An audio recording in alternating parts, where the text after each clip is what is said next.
считаете, это незаконно? Конечно, незаконно. Нарушение прав о митинге. Да это бред.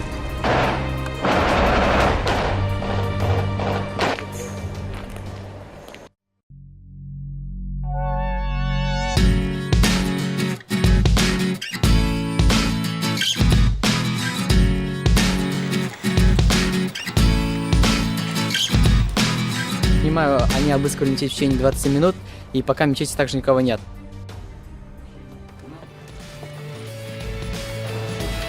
Мы все это понимаем, вся страна за вас болеет, переживает. Я это помню сама на себе. Ну вообще это началось